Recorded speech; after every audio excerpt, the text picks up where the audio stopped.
Hey folks, Marcus Sheridan here. Do you ever struggle to have that impact or that persuasion on those folks that just don't want to hear it, that are resisting? Well, if so, keep watching.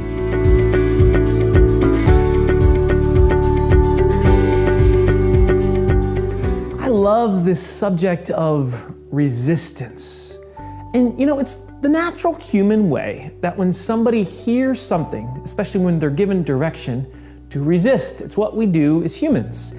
And certainly something that I deal with all the time when we go in at the sales line and we teach all of these workshops. Oftentimes, we're teaching them to sales team members and managers that have been doing it their way for a long time, and they certainly don't want to change or evolve the way they do that thing they do. And so how do we bring them around without forcing it on them? Because then they're just going to resist. Well, we do it by what we call, at World Class Communication, the Columbus Principle. Now you say, the Columbus Principle, what does that mean? Well, it comes from, of course, Christopher Columbus. I always like to say that everybody likes to feel like they were the ones that discovered America. Or, in other words, the idea was their idea, not your idea, because they didn't want you to tell them, but they wanted to feel like, I've got this great idea. And so how does this work?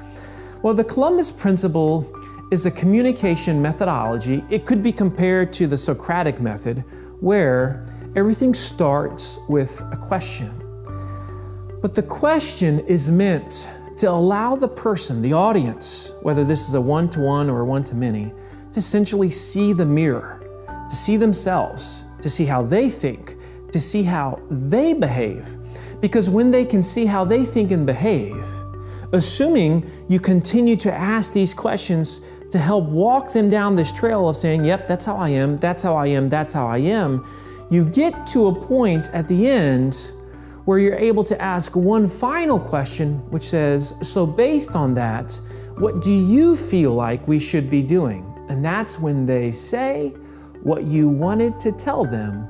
But the beauty is, they discovered it, and you didn't force it upon them. The great key to communication in this life, literally, is our ability to help others discover for themselves what we're trying to get across to them. Because if they do that, it's theirs. They own it. It's their testimony. It's their truth.